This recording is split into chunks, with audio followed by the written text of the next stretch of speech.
क्या आप जानते हैं कि एक बिटकॉइन व्हेल ने 14 साल बाद अपनी पूरी $1 और 30 सेंट बिलियन की बीटीसी होल्डिंग बेच दी है? आर्कम इंटेलिजेंस के अनुसार ओवेन गंडन नामक इस शुरुआती बीटीसी ट्रेडर ने अपनी 11,000 बीटीसी को एक्सचेंजों पर भेजा, जिससे बाजार में चिंता बढ़ गई है। ये कदम तब आया है जब बिटकॉइन अपने सर्वकालिक उच्च स्तर से 31% गिर चुका है और विश्लेषक अब अपने मूल्य लक्ष्यों को कम कर रहे हैं, जो एक संभावित मंदी का संकेत हो सकता है। क्रिप्टो निवेशकों ध्यान दें, ट्रंप परिवार समर्थित WLFI प्रोजेक्ट ने लॉन्च से पहले ही एक बड़े सुरक्षा उल्लंघन का सामना किया है, जहां $22 मिलियन से अधिक के टोकन प्रभावित हुए। ये फिशिंग और सीड फ्रेज लीक से हुआ, WLFI के कॉन्ट्रैक्ट्स में नहीं। कंपनी ने तुरंत वॉलेट फ्रीज किए, KYC सत्यापन कर $22 और 10 सेंट मिलियन के टोकन जलाकर सत्यापित उपयोगकर्ताओं को पुनः आवंटित किए। ये घटना बाहरी सुरक्षा और व्यक्तिगत उपायों के महत्व को दर्शाती है, क्योंकि ब्लॉकचेन की सुरक्षा के बावजूद उपयोगकर्ता की लापरवाही भारी पड़ सकती है। क्या आप जानते हैं कि एक फिशिंग अटैक आपके डिजिटल वॉलेट को कैसे खाली कर सकता है? ट्रंप समर्थित वर्ल्ड लिबर्टी फाइनेंशियल ने हाल ही में $2.2 करोड़ मूल्य के 16.6 करोड़ WLFI टोकन जला दिए, जो लॉन्च से पहले फिशिंग हमलों से प्रभावित हुए थे। ये कदम उपयोगकर्ताओं के फंड को सुरक्षित करने और उन्हें KYC सत्यापन के बाद नए वॉलेट में पुनः आवंटित करने के लिए उठाया गया, क्योंकि ये हमला स्मार्ट कॉन्ट्रैक्ट की खामी नहीं बल्कि बाहरी सुरक्षा चूक का परिणाम था। क्या आप जानते हैं कि भारत अपनी डिजिटल अर्थव्यवस्था को मजबूत करने और डॉलर स्थिर सिक्कों पर निर्भरता कम करने के लिए एक बड़ा कदम उठा रहा है?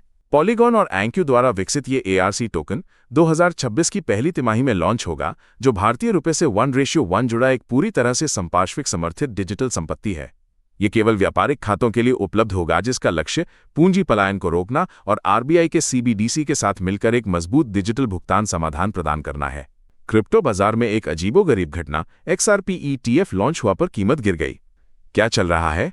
बिटवाइज ने NYSE पर अपना स्पॉट XRP ETF लॉन्च किया, जिसने पहले दिन $21 और 70 सेंट मिलियन का कारोबार देखा, लेकिन ये अपनी शुरुआती कीमत से 7% नीचे बंद हुआ।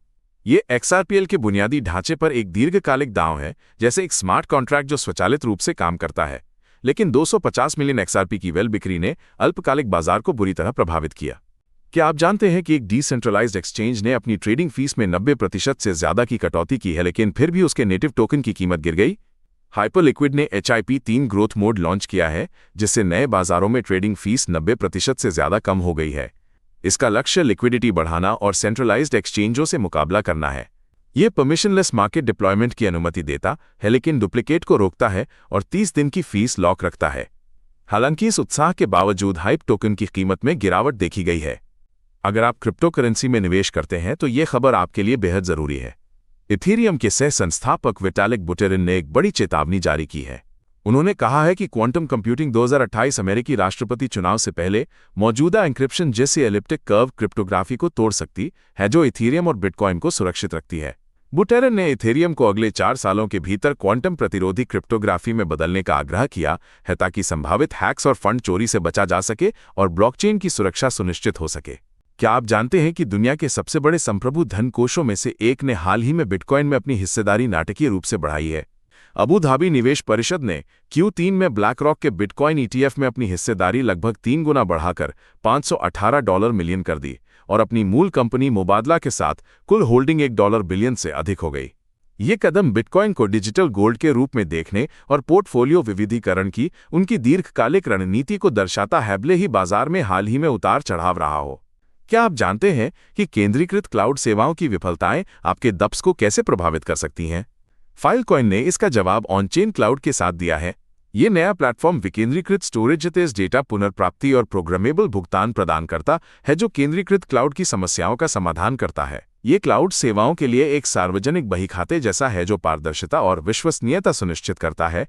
Web3 और AI के लिए एक मजबूत आधार प्रदान करता है। क्या आप जानते हैं कि क्रिप्टो एक्सचेंज क्रैकन ने चुपचाप IPO के लिए आवेदन किया है और इसे वॉल स्ट्रीट के बड़े खिलाड़ियों से $800 मिलियन की फंडिंग मिली है? इस फंडिंग ने क्रैकन का मूल्यांकन $20 अरब तक पहुंचा दिया है, जो कॉइनबेस के बाद सबसे बड़ा क्रिप्टो IPO हो सकता है, और ये पारंपरिक वित्त को ब्लॉकचेन पर लाने की उनकी रणनीति का हिस्सा है। हालांकि FTX 2.0 के लिए उनकी बोली को वकीलों ने अस्वीकार कर दिया था, लेकिन यह कदम डिजिटल संपत्ति बाजार में क्रैकन की मजबूत स्थिति को दर्शाता है। इथेरियम फाउंडेशन ने एक ऐसा प्रस्ताव पेश किया है जो L2 नेटवर्क के बिखराव को हमेशा के लिए खत्म कर सकता है।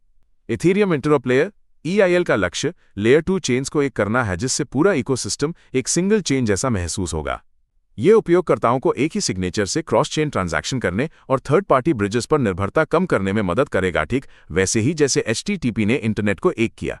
एक ऐतिहासिक कदम में नास्टेक सूचीबद्ध FG नेक्सस ने इथीरियम ब्लॉकचेन पर सीधे SEC अनुमोदित इक्विटी जारी की है, जो पारंपरिक वित्त और ब्लॉकचेन के बीच एक महत्वपूर्ण पुल का निर्माण कर रहा है।